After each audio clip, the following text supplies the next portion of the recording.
Hey everybody, this is the second video for Chapter 2 of Part 3 of Charles Bettelheim's Class Struggles in the USSR, or Class Struggle in the USSR. No, it's Class Struggles, excuse me. Class Struggles in the USSR, third period, 1930 to 1941, Part 1, The Dominated. Part 3 of the book is titled Mass Terror and Forced Labor. And the second chapter of Part 3 is titled The Culmination of Mass Repression and Terror. And the second section of this piece, which is where I'm going to start this video, is titled Repression and Demographic Effects. So here we go.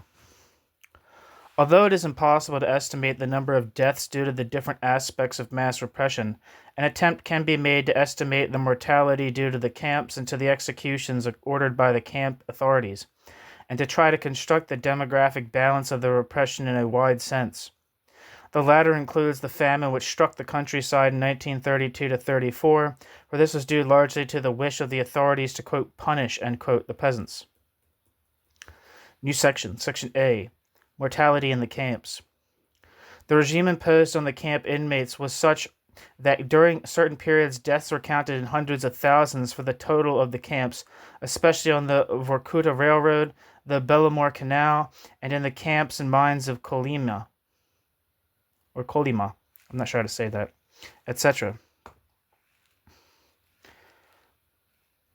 Footnote: for the Kolyma camp, see Shalomov's Receipt de la Kolyma, by far the fullest account of concentration camp life. End footnote.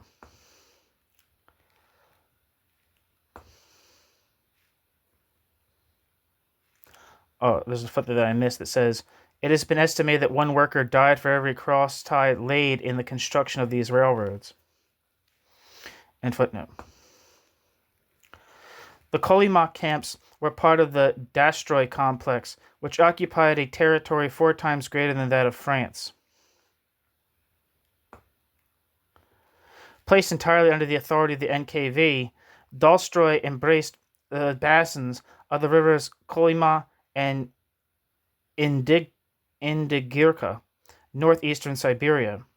There, among other things, were 66 gold mines that before the war produced 300 tons of gold annually. Parenthesis, the equivalent of $3 million at the current price of gold, in parenthesis.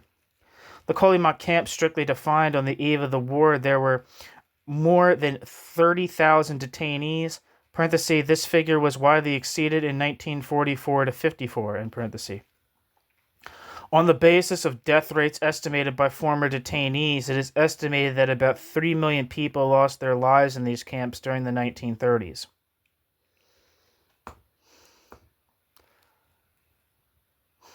Footnote: see especially Robert Conquest, Kolyma, The Arctic Death Camps, published in 1978.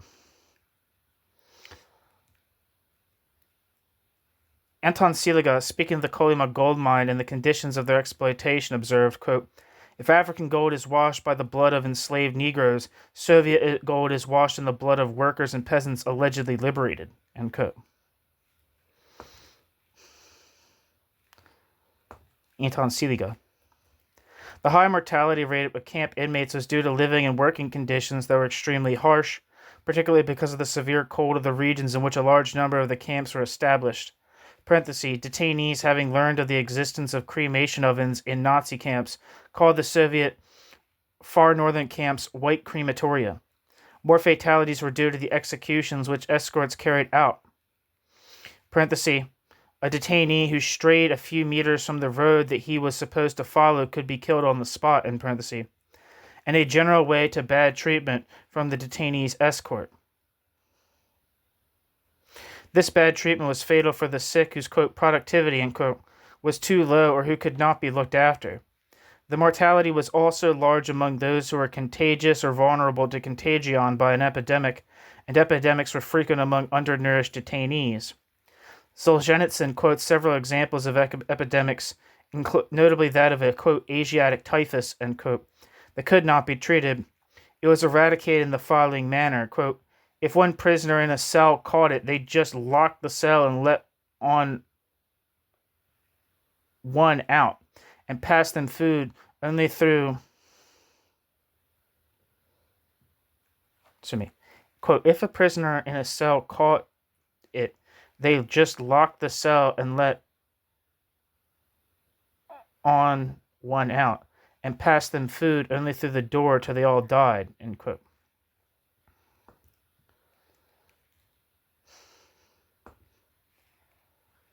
Solzhenitsyn. Bad murderous treatment was also inflicted upon those who did not succeed in producing enough, in the mind of the authorities, usually because they were at the end of their strength. These were the, quote, goners, end quote, that were exterminated by work. Here is how the latter were treated in Kolyma. Quote, magnitudes of, quote, goners, end quote, unable to walk by themselves, were dragged to work on sledges by other, quote, goners, end quote, who had not yet become quite so weak. Those who lagged behind were beaten with clubs and torn by dogs. Working in 50 degrees below 0 Fahrenheit, they were forbidden to build fires and warm themselves, ... Those who did not fulfill the norm, ... were punished, ... In this way, in winter, he ordered them to strip naked in the mine shaft, poured cold water over them, and in this state they had to run to the compound. End quote.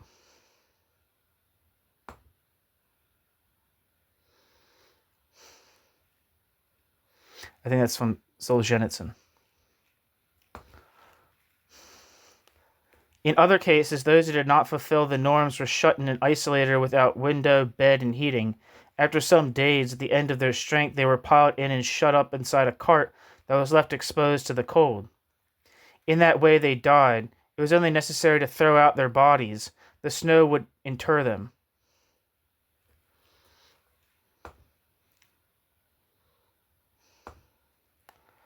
It really was the, quote, white crematorium, end quote.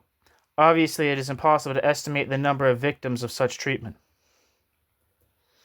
New section, Section B, the executions. To these deaths should be added the numerous executions, more organized, but whose scale is no easier to estimate. Certainly some of these executions, but a minority, were officially known. These were the people condemned by public trials or even secret trials whose sentences were published. Parenthesis, like the case mentioned previously of the Red Army officers executed in 1937, end parenthesis.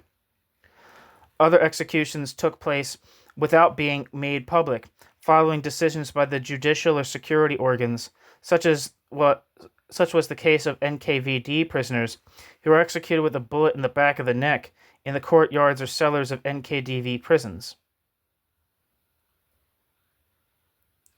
These individual executions were very numerous, as is testified consistently by detainees of the time who have since been deported, but it is impossible to know the true dimension of this. Finally, there were mass executions, usually fixed by administrative order. The latter seem to have touched above all those who had been officially sentenced to 20 years detention, quote, without rights of communication, end quote. According to Robert Conquest, for the years 1936 to 38, there were some 500,000, quote, legal executions, end quote, and 1 million executions in total, according to R. Medvedev. Between 1936 and 1939, there were 400,000 to 500,000 executions without trial.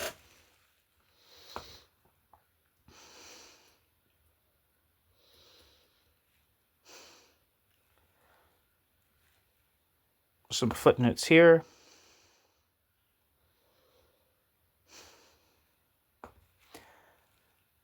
Robert Conquest, The Great Terror. This author quotes a former NKVD official who spoke of 2 million, quote, liquidations, end quote, and mentions a speech by a Yugoslav leader, parenthesis, August 6, 1951, end parenthesis, which mentioned 3 million, quote, killed, end quote, between 1936 and 1938.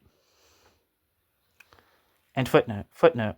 R. Medvedev, Let History Judge. According to this author, the prison executions reached 1,000 daily in some periods in Moscow alone. End footnote.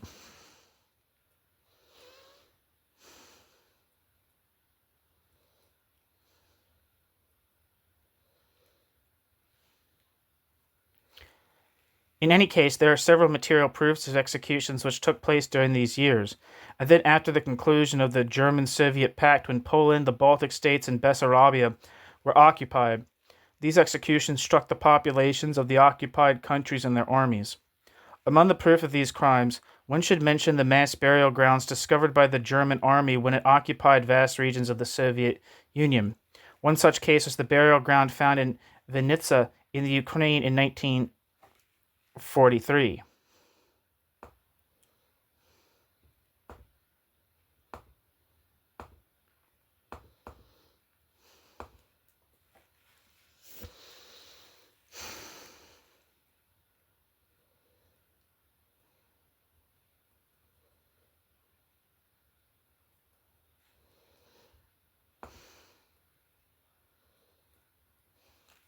Wikipedia says the Vinnytsia massacre was the mass execution of some 9,000 and 11,000, between 9,000 and 11,000 people in the Ukrainian town of Vinnytsia by the Soviet secret police NKVD during the Great Purge in 1937 to 38, which Nazi Germany discovered during its occupation of Ukraine in 1943. The investigation of the site, first conducted by the internal Katyn Commission, coincided with the discovery of a similar mass murder site of Polish prisoners of war in Katyn. Among the 679 dead identified by the Germans in 1943, there were also a certain number of Russians and 28 Poles. Parenthesis, according to the latest data, the number of Poles killed by the NKVD in the city could amount to over 3,000. Nazi propaganda invoked mention of the massacre to illustrate communist terror by the Soviet Union.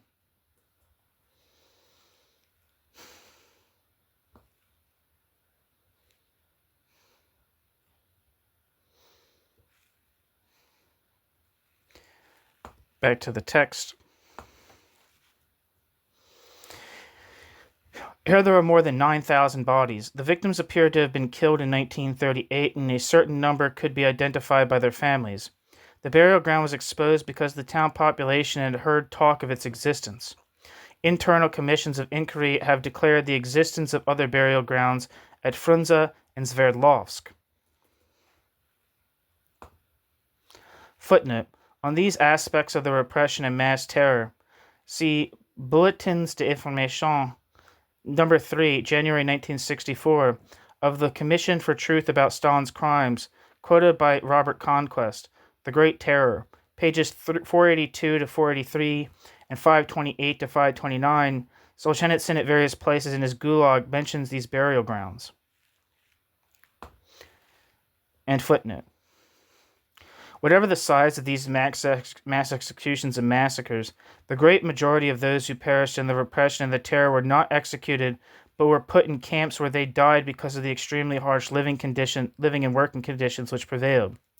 However, these camps did not have, it seems, quote, extermination plans, end quote, like the German Nazi camps. The great number of deaths was due essentially to undernourishment, insufficiency of clothes in the very cold regions, excessively long working days which were usually occupied with very heavy tasks, health services hardly existed, and to quote, sanctions, end quote, which terribly exacerbated the lot of the detainees when the latter did not succeed in, quote, fulfilling the norms, end quote. All these facts testify to the extraordinary scorn towards the life of millions of men shown by the authorities.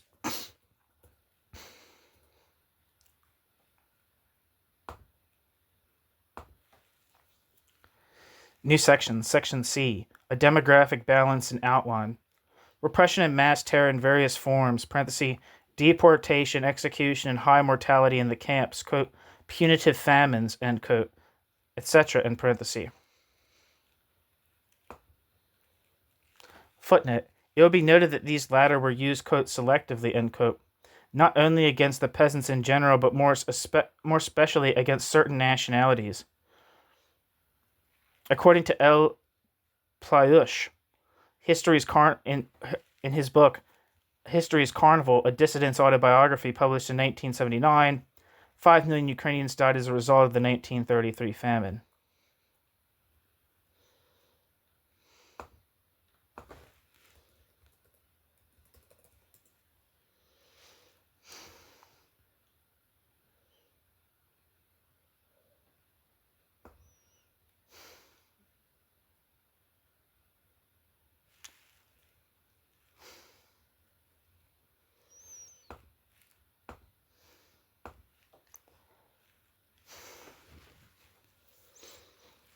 Where am I? End footnote.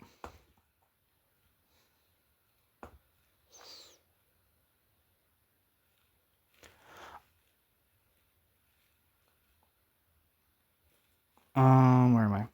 Repression and mass terror in various forms, parenthesis, deportation, execution, and high mortality in the camps, quote, punitive famines, and quote, etc., in parenthesis, obviously had repercussions on the demographic trend, which was also affected by the lowering of the birth rate due to separation of families and by the increase of infant mortality associated with the general deterioration of living conditions.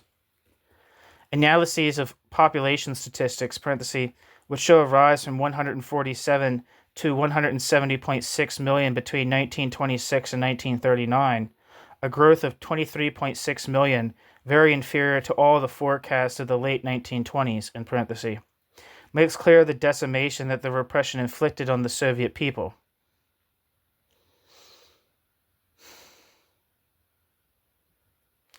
It is not a matter here of discussing the demographic analyses presented at various times. Footnote. Among the older analyses, I would mention especially the work of F. Lorimer and especially his The Population of the Soviet Union, History and Prospects, published in 1946, W. Eason's article, Population and Labor Force, published in the book Soviet Economic Growth, published in 1953, S. Prokopovich, some book in French from 1952. The main Soviet sources used by these authors were Vyses Yuzhnaya Perepis, the 1959 census published later added much new data about the 1939 demographic situation.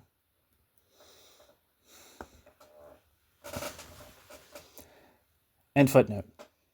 We shall therefore limit ourselves to the conclusions of recent works by Maksudov. Footnote. See Maksudov's article Porte subie par la population de URSS, 1918 and 1958, in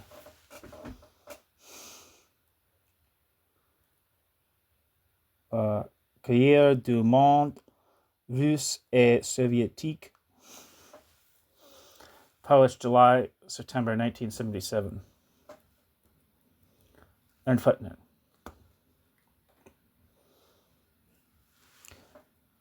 Maksudov permits an evaluation of the demographic losses due to wars and repressions and makes a distinction between these two sources of excess mortality.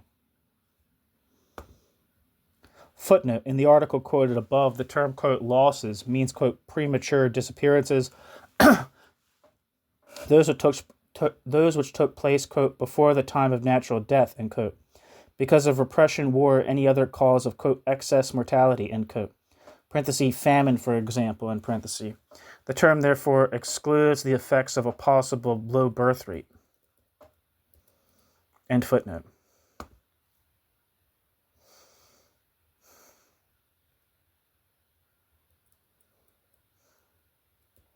Analyzing the official statistic, Maksudov estimates that between 1931 and 1939, the demographic, quote, losses, and quote, suffered by the Soviet population reached 7.5 million adults. This figure does not include children who died of hunger, parenthesis, the excess and mortality of children in the years of 1932 to 1934 is estimated to be 3 million, end parenthesis. It should be added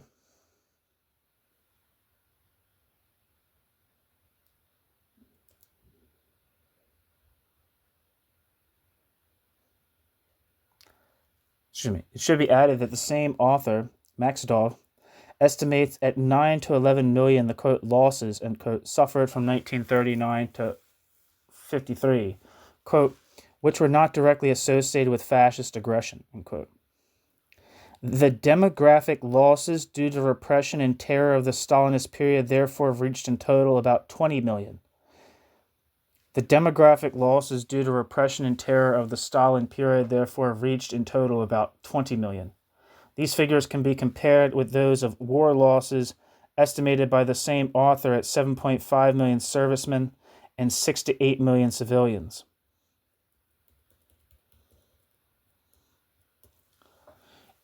In reality, the demographic consequences of the mass repression, of terror, and of famines were even greater than these figures suggest, because these figures exclude the reduced birth rate brought about by the deportation or the deaths of millions of men and women of childbearing age.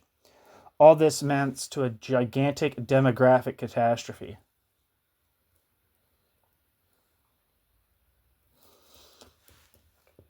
New section, Section 3, the dynamics of repression and terror and the, quote, requirements, end quote, of the economy. Mass repression and terror developed under pressure from numerous elements which produced multiple cumulative or contradictory effects. The decisive elements were political, and the main element was the struggle of the leading group to strengthen its power.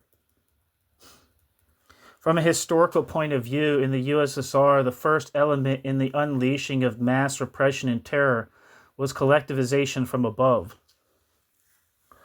The latter could only have been achieved by these methods, and its principal objective was political. The subjection of the working class to an unprecedented despotism extending beyond the factory equally demanded recourse to mass repression and terror.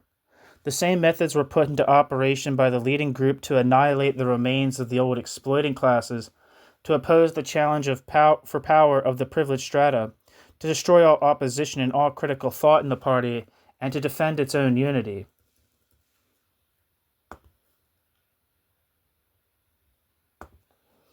This putting into operation of mass repression and terror tended to be self-amplifying by reason of its ideological effects. In fact, it aroused among the leaders who had recourse to it fear of revolt, and this led them to accentuate the repression. The remarks made by Marx and Engels about the Jacobinism of the 1793 terror are absolutely valid here. They often emphasize, in fact, that terror was largely the result of the power of fear, in the sense that it is a form of power exercised by people who are fearful. Thus, Engels wrote in a letter to Marx on September 4th, 1890, quote, "Terror is above all useless atrocities carried out by people who are themselves frightened and who in this way wish to calm themselves," end quote. Engels. In this sense, the very development of repression and terror on a large scale, of trials, executions, and deportations intended to punish acts of sabotage, treason, spying, etc., mainly imaginary, created an atmosphere which, quote, intoxicated, end quote, the leaders themselves. The latter ended by, quote, seeing, end quote, traitors everywhere. They were themselves terrorized and demanded that the security services were more and more, quote, vigilant and, quote, active, end quote. Footnote. Claude Lefort, of Socialisme ou Barbarie fame, rightly remarks, quote, that in the terror there is a kind of internal logic which causes it to develop to its extreme consequences, irrespective of the real circumstances to which it was summoned to respond originally. The terror is a social phenomenon. The terror changes the behavior and mentality of individuals and doubtless of Stalin himself, end quote. Claude Lefort, Élément d'une critique de la bureaucratie. This observation is as valid for counter-revolutionary as for, quote, revolutionary terror, end quote. Incidentally, one might suggest that the development of terror during a revolution is a sign that the future of the revolution is already seriously compromised. Modern Iran is an example. Very touching, or very, what's the word? Topical. End footnote. Keeping in mind concrete circumstances, the thesis of Hannah Arendt that, quote, totalitarian terror, end quote, is launched when, quote, the totalitarian leader knows that he has no longer any need to be frightened, end quote, would seem to contradict the historical facts. Footnote. See Hannah Arendt, The Totalitarian System, published in 1968. And footnote. In reality, the anti-peasant terror was launched against peasants in revolt. Parenthesis, it is true that it continued even when the latter were shattered, but the starting point was nevertheless the fear initially experienced by the authorities, in parentheses. In the same way, the terror from 1934 struck the party, hit the cadres who had shown, parentheses, above all between 1932 and 1934, in parentheses, that they would not purely and simply accede to the decisions of the leading group, and who even tried to reduce its power. True, there again, terror continued to develop when all organized resistance had become impossible. But the fear experienced by the leading groups certainly continued, for the discovery of even imaginary traitors contributed to its self-sustaining development. The self-propulsion of the terror was due also to another element, to the fact that those who were in charge of putting it into operation, the officials of the NKVD and judicial organs, were frightened of being accused of weakness or tolerance towards the, quote, enemies, end quote, if they did not sentence somebody who had been denounced on or on whom there was the shadow of the slightest suspicion. Thus, those who were, quote, suspect, end quote, and who passed through the hands of the NKVD rarely escaped the most severe sentences. In these circumstances, the NKVD strove to obtain, quote, confessions, end quote, from every suspect, and it also prepared new, quote, cases, end quote, by obtaining from those who had been arrested a, quote, list of accomplices, end quote, or by considering as, quote, guilty, end quote, anybody who had met or been an arrested person. All this, if the authorities had not put an end to it, would have entrained a, quote, snowball, end quote, development of repression and terror. The dynamics of the terror were also sustained, as has already been noted, by the, quote, populist, end quote, element of the policy of the leaders, who wished to provide an outlet for the discontent of the workers. The cadres who fell into the grip of the repression and terror served as, quote, scapegoats, end quote. The leading group designated them as responsible for a social and economic situation which was intolerable for the population. Doing this, it hoped to divert the frustration of the workers and to preserve its own power. The development of terror followed a complex dynamic, which engendered uncontrollable effects that could exceed the, quote, intentions, end quote, of those who had launched it. Once it was set in action, the repression and terror machine could grind up many more men and women than had been at first aimed, thus bringing the perverse political and economic effects along with it. However, the dynamics of repression and terror was not only political, it was also economic. By mobilizing vast contingents of penal or concentration camp labor, mass repression and terror entered into a, quote, development, end quote, which partly relied on the use of, quote, non-free, end quote, workers, whose place of residence, conditions, and nature of work were fixed in an entirely authoritarian fashion by those who employed them. Thus there appeared on large scale a specific type of exploitation. A specific type of exploitation, that of men reduced to a sort of, quote, slavery, end quote, a sort of, quote, state slavery, end quote, subject to the absolute power of those who directed the work processes, who could even consign them to rapid death.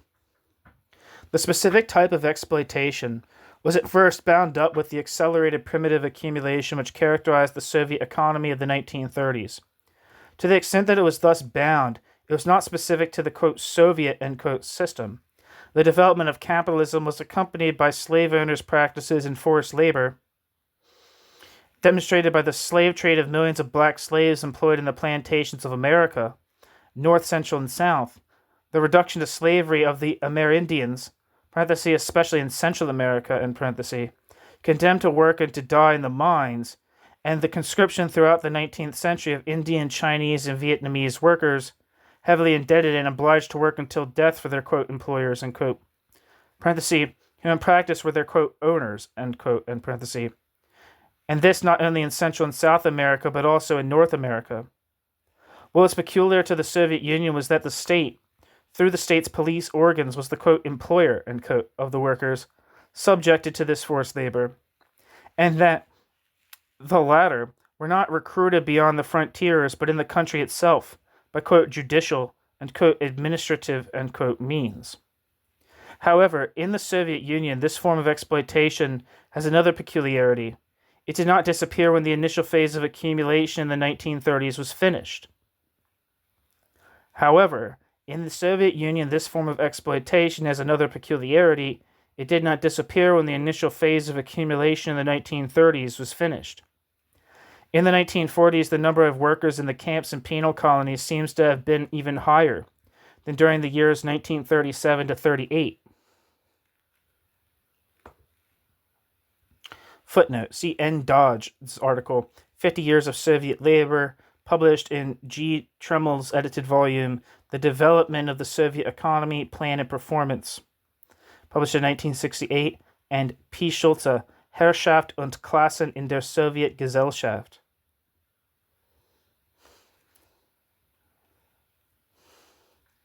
I don't know what Herrschaft means, but I know Klassen, I think it means class in the Soviet society. Anyway, end footnote. It is known that these workers came firstly from Poland and the Baltic states. Then at the end of the war, they were above all former Soviet prisoners and deportees coming from the German camps. These escaped the Nazi camps only to find themselves in the camps of their own country. Even after 1956, when the previous, quote, excesses, unquote, had been condemned, the labor camps did not disappear. According to Kronid Lyubarsky, there were still at the beginning of the 1980s 3 million detainees in the Soviet camps. The vast majority of these were then sentenced under common law. The vast majority of these were those sentenced under common law. The number of prisoners who could be considered as, quote, political, end quote, being only about 10,000.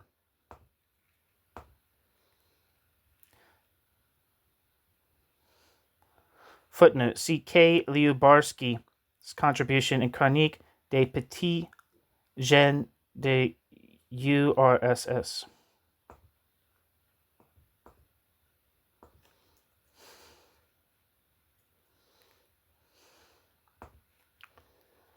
Wikipedia says Kronid Lyubarsky lived from 1934 to 1996 and was a Russian journalist, dissident, human rights activist, and political prisoner.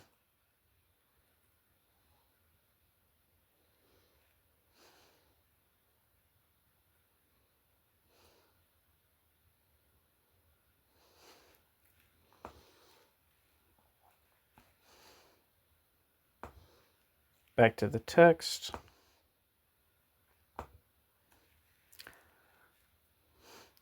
The scale of concentration camp work, its nature, and its persistence suggests that this form of exploitation obeyed not only the, quote, political requirements, end quote, but also a long-term economic logic. It is only a single step easily made to conclude from this that the system did not belong to a specific type of capitalism. To a large extent, this is what Rudolf Barrow does when he sees in the present Soviet system a particular form of despotism quite similar to which Marx described as, quote, Oriental despotism or the, quote, Asiatic mode of production, end quote, but one in which the role of, quote, despot, end quote, is played by the party leadership, which has its object not preserving old agrarian relationships, but carrying out a policy of industrialization. In this view of things, work in the camps was only the extreme manifestation of the despotism to which all workers were subjected.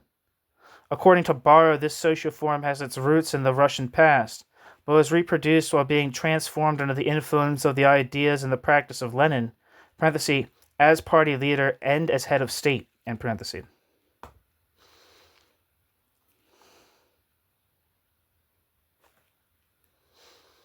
Footnote, for the problems set by these concepts, see M. Godelier's preface to the CERM book Sur les sociétés précapitalistes, especially page 135. This book contains several passages devoted to these forms of production by Marx, Engels, and Lenin.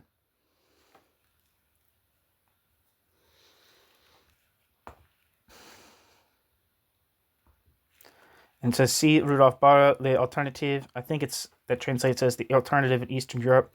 I don't have anything by Barrow, but I think I have some things about Barrow by Marcel van der Linden and this guy Herman Weber, who's like a historian of the GDR. Anyway, moving on. Such a description of Soviet reality is essentially metaphoric rather than analytical. It tends to hide the nature of production relationships and to reduce exploitation to a, quote, political phenomenon, a phenomenon of the political distribution of power, end quote. Footnote, for a critical examination of Barreau's argument, see Bernard Chavant's Une alternative existante réellement in les temps modernes, November 1980. I have a piece by Bernard Chavant on this channel, but it's kind of hard to find a lot of his stuff on the Soviet Union because not a lot of it's translated. Anyway, end footnote. This description misses the radical difference which exists between the situation of the great mass of Soviet wage earners and that of the camp workers. Also, it does not allow a grasp of the difference of situations between these workers and those subjected to forced labor and what Marx called, quote, Oriental despotism, end quote. In fact, in this latter social form, the persons allotted to forced labor were usually there for only relatively short periods, and most often provided their own subsistence and remained within the social relationships that allow the reproduction of their labor force. On the contrary, the workers in Soviet camps were cut off from the rest of the world. They depend on their guardians for subsistence, and a large proportion of them died in the camps without leaving any descendants, apart from the children that they had before their internment. In fact, the work of those in Soviet camps constitutes a form of exploitation sui generis. One could say also in a metaphorical way that this form of exploitation constituted a sort of, quote, state slavery, end quote. However, this term is equally misleading, for slaves reproduced themselves and were usually liable to be bought or sold. So finally, one has to acknowledge that this type of exploitation is not definable in terms of any other and must be described as, quote, concentration camp labor, end quote. Assuming this is agreed, the question remains, to what economic, quote, requirements, end quote, were the development and reproduction of this type of labor subordinated? New section, Section A, the, quote, requirements, end quote, of the economic administration. At the most immediately empirical level, this type of work was first the result of mass repression and terror. On the one hand, the existence of millions of deportees and prisoners meant the establishment of an economic administration managed by the repressive organs, whose job it was to put the detainees to work. On the other hand, once this administration had been set up, it was allotted production plans that it had to carry out. To succeed in this, it had to ensure a sufficient supply of detainees, which is facilitated by the fact that the NKVD was responsible simultaneously for the management of the camps and for arrest. Thus, a connection was established between the extension of repression and terror and the requirements of the economic administration of the camp system itself. The existence of production plans allotted to the repressive organs and plans concerning the number of detainees is an undeniable fact. Certain of these plans have been published. Others, parenthesis, although, quote, secret, end quote, and parenthesis, reached, quote, Western, end quote, countries, such as the detailed economic plan for 1941, of which we have already spoken. This source has given rise to very different estimates of the labor force employed by the NKVD. Footnote. It was just with production plans to be achieved by the detainees of the Justice Commissariat between 1930 and 1935, which showed that in 1935 the total production obtained by the Justice Commissariat of the RSFSR was to be 468 million rubles, parenthesis, 1926 to 27 prices, and parenthesis, compared with an actual production in 1930 of 62 million.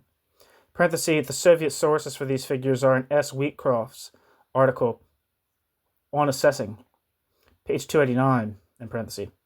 Later, the camps administered by the corresponding commissariats of the different republics was transferred to the NKVD. End footnote. See, for example, Solomon Schwartz's Statistik und Sklaverei, and N. Jasny's article, Labor and Output.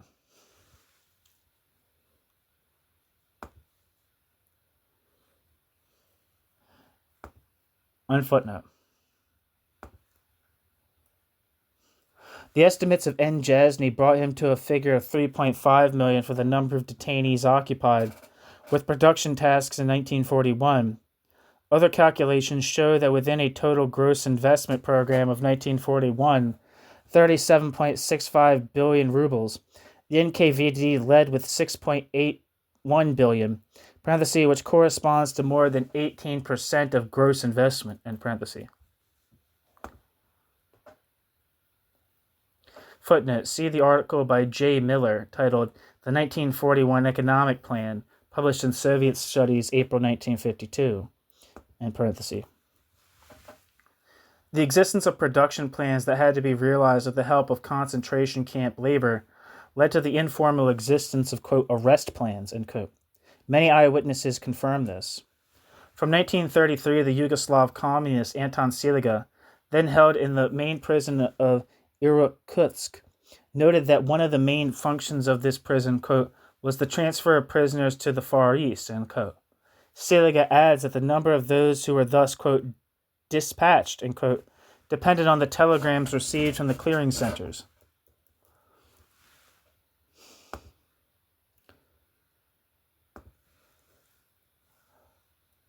Some years later, A. Solzhenitsyn, in his turn, remarked that the, quote, real law, end quote, of the arrest was nothing but, quote, planning, end quote, which fixed the figures to be reached.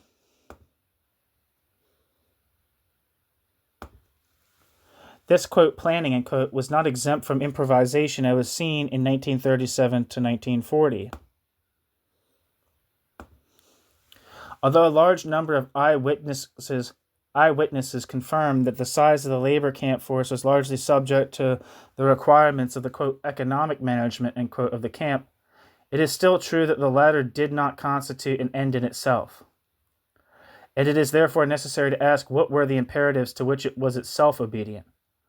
One of these imperatives is obviously that of production growth, or at least the growth of certain outputs.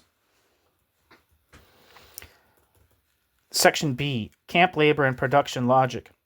Because of insufficient information, it is impossible to estimate with any precision the contribution made by concentration camp labor, either penal or general, to production, especially in those sectors where its role was significant, such as construction, mining, forestry, etc. However, it is known that this contribution was considerable, since it rested on the activity of millions of men whose work was directed and managed by an administration divided into many, quote, main directorates, end quote, equivalent to real ministries, the Directorate of Timber, Directorate for Camps and Mining, Metallurgy, etc.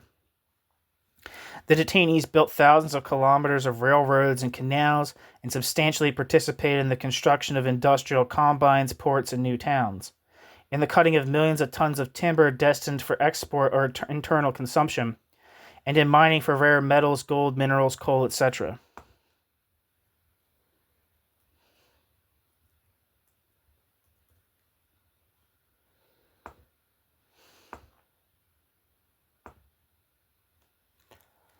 Nevertheless, recognizing the scale of the work accomplished with the aid of camp labor is not enough to tell us about the size of that labor. Certain writers consider that the size is a very decisive factor. For example, in a recent article, Stephen Rosefields, estimates that in 1939 the Zeki, or the Gulag prisoners, numbered from 8.4 to 10.4 million.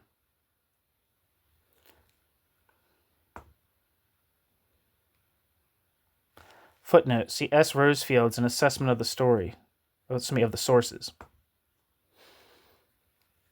And footnote. In my opinion, such an estimate, like some others which are similar, overestimate the overall economic role played by camp labor in economic and industrial, quote, development, end quote, in the USSR during the 1930s. As is pointed out by R.W. Davies and S.G. Wheatcroft, if the methods and the data of... I think it wasn't Rosefields, it was Rosefielda, actually. Or Rosefield. The data of Rosefielda are used with the conclusion, as pointed out by R.W. Davies and S.G. Wheatcroft, if the methods and data of Roosevelt are used, the conclusion must be that in 1941, quote, Gulag penal labor, unquote, provided more than 60% of all industrial production and construction, which is in contradiction with many statistical data, including that of the 1941 plan mentioned above.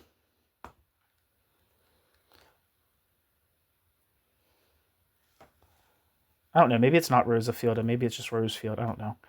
R.W. Davies, footnote, see R.W. Davies and S. Wheatcroft's Stephen Rosefeld's Kliyuvka, published in Slavic Review, December 1980, and footnote.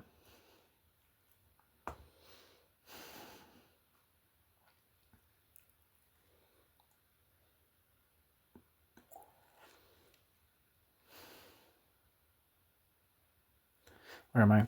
As is pointed out by R.W. Davies and S.G. Wheatcroft, if the methods and the data of Rosefield are used, the conclusion must be that in 1941, quote, Gulag penal labor, unquote, provided more than 60% of all industrial production and construction, which is in contradiction with many statistical data, including that of the 1941 plan mentioned above. As I have already said, it seems reasonable to acknowledge that the number of camp workers was a maximum of around 5 million toward the late 1930s. It would then represent in 1937 and 1940, respectively, 34 and 31% of the workers and employees in industrial enterprises, construction, forestry, and transport, which in itself is a considerable proportion. Footnote. Those who put the, quote, disappearance of unemployment, end quote, among the, quote, assets, end quote, of the Soviet policy, it might be observed that the proportion of those who, instead of being wage earners, entered the camps is very much greater than that of the unemployment victims of the USA and Western Europe in the 1930s.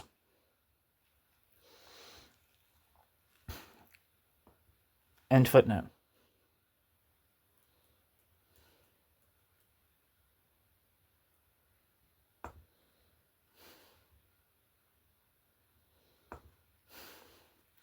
Many figures show that labor productivity of camp workers is lower than that of, quote, free, end quote, workers. Consequently, the, quote, contribution, end quote, of this work to production in the branches under consideration must be somewhat less than 30%, although nevertheless representing a very high percentage. Footnote. On this point, see the article in December 1980 issue of Slavic Review by R. Davies and S. Wheatcroft, and that of the latter in Soviet Studies, April 1981. End footnote.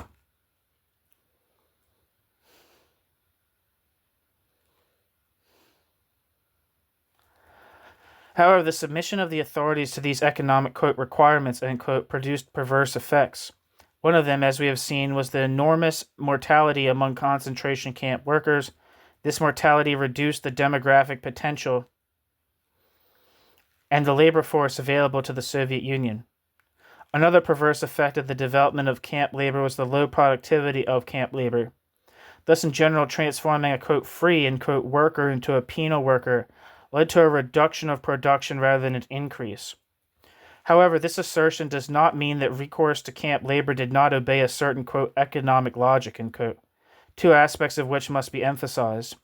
One was the minimum monetary cost of camp labor forces, which did not receive wages or only very slight wages, and from this it follows that despite the low productivity, there was high exploitation rate. The other was the very great mobility of the zeki, or prison laborers, whose labor could easily be subjected to the priorities chosen by the authorities. In this regard, camp labor had the, quote, advantage, end quote, of being more strictly subjected than any other to the, quote, economic logic, end quote, of priorities and of exploitation.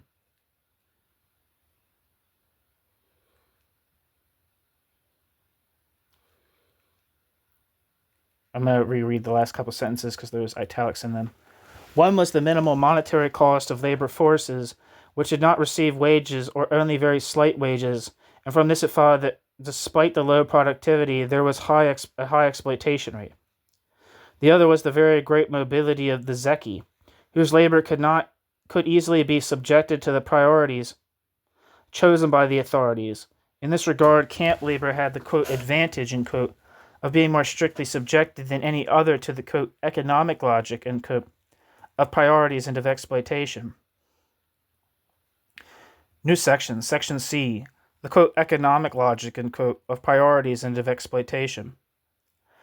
The industrial policy as it was practiced during the 1930s gave priority to accumulation and to those industries whose products would contribute as directly as possible to the increase of accumulation. This priority meant that it was considered relatively unimportant that the productivity of the zeki employed in the mines, forests, or construction sites was less than that of the same men employed, quote, freely, end quote, in other sectors, like agriculture, for example.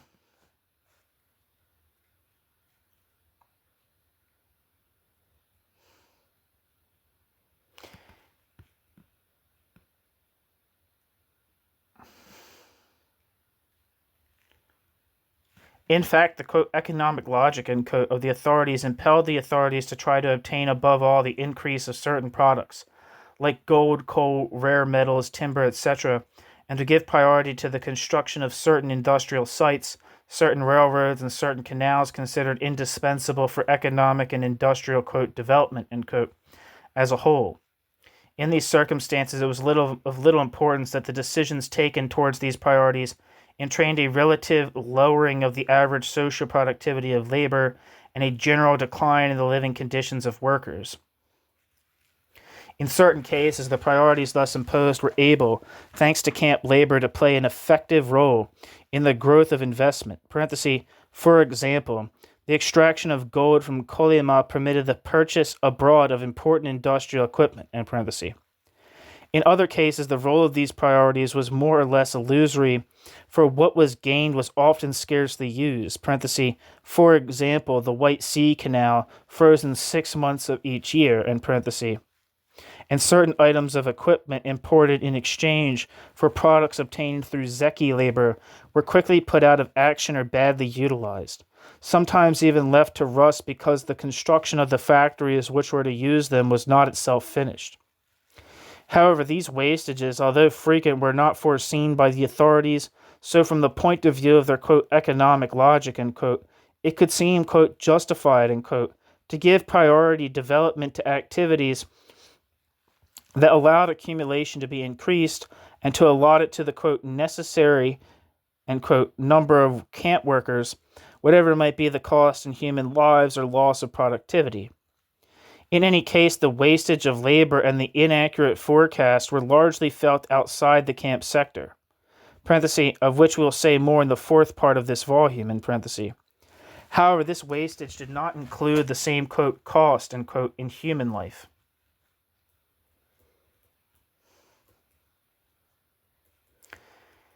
It should be added that to develop on a wage basis the same activities as those which developed on the basis of penal labor, it would have been necessary to grant to the, quote, free, end quote, workers allotted to these activities wages much higher than those paid in the more agreeable regions, and it would have been necessary to guarantee working and living conditions much more, quote, acceptable, end quote, than those inflicted on the zeki.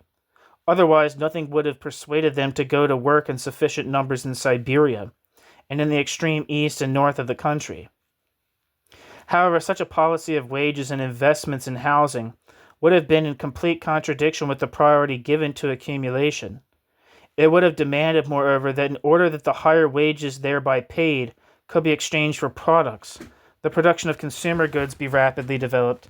This was totally incompatible with the priority given to accumulation. Also, taking into account the volume of output available for manipulation,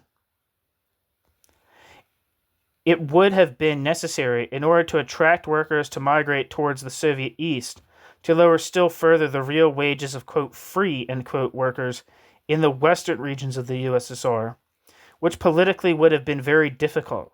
So finally, the massive recourse to camp labor was particularly well adapted to the, quote, economic logic of the system, end quote, a system which has led Andrei Glucksmann to talk of a, quote, law of replacement of cash by cop, end quote. That's a very funny observation. I think Andrei Glucksmann's kind of a douche, but that's a funny thing to say.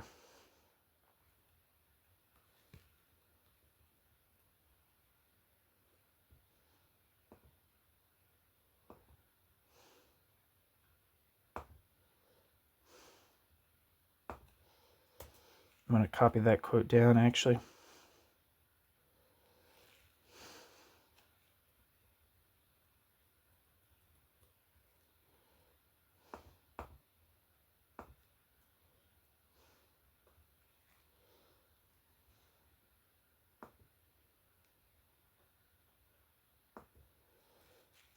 Where am I? Sorry, give me a second.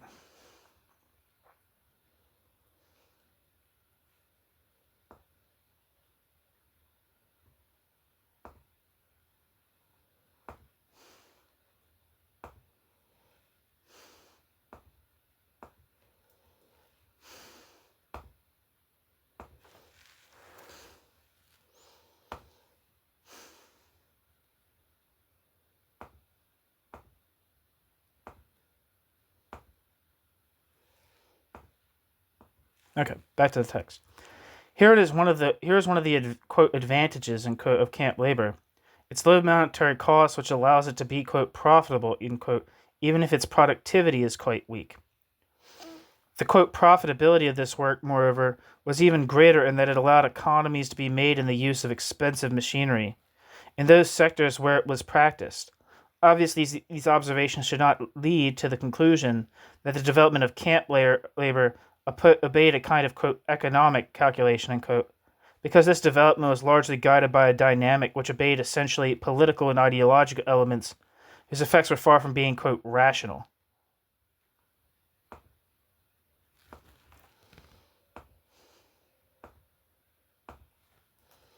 Sorry, I want to copy this down too, so forgive me.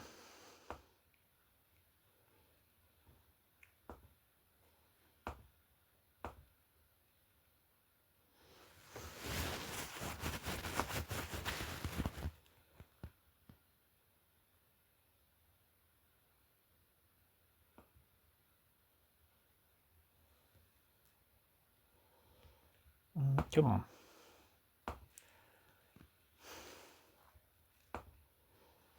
In the USSR in the 1930s, camp labor was not solely intended to provide an enormous surplus labor. The camp labor's development was also intended to produce an effect of terror, and thereby contribute to the enlarged reproduction of exploitation relationships, which characterized the whole of quote Soviet end quote society.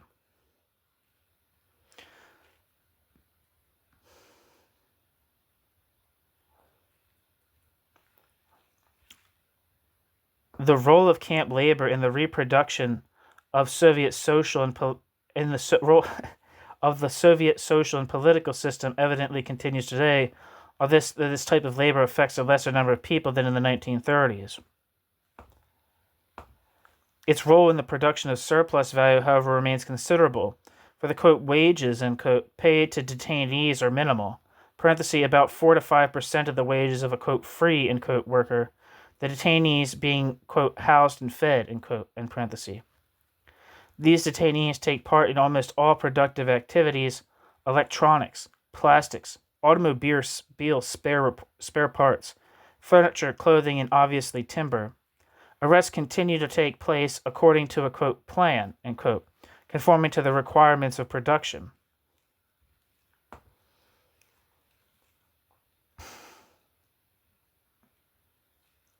There's some footnotes here that I missed. Footnote, this does not mean that in certain cases the use of concentration camp labor was carried on in such bad conditions that it could not be profitable. But these cases were exceptional. In money terms, the economic balance of these camps was, quote, globally positive, end quote. Although they were disastrous from the point of view of human life, but this point of view is foreign to the, quote, logic, end quote, that the authorities followed. End footnote.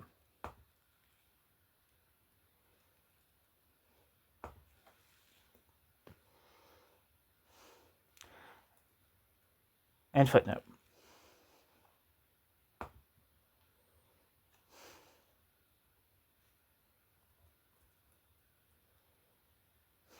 Part of those in psychiatric hospitals are subjected to the same exploitation.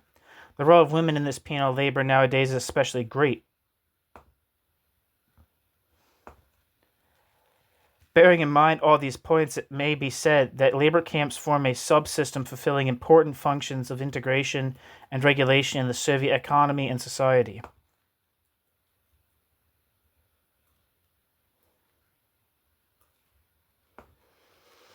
To summarize, the development of mass repression and terror was tightly bound to the policy followed by the leading group, a policy aimed to impose dictatorial power over the workers, peasants, and cadres. This policy was also bound to capital reproduction and took place on a large scale, and which subjected the country to the demands of maximum accumulation. Between 1929 and 1953, it cost the Soviet Union demographic losses, which exceeded 20 million people, losses which were therefore higher than those suffered during World War II. The policy passed through the camps tens of millions of men and women. The significance of the economic, and political aspects of the 1930s is fully apparent when one analyzes the problem of accumulation and the crisis in the Soviet economy. Okay, so that's the end of the this video, end of this chapter. Thank you so much for listening.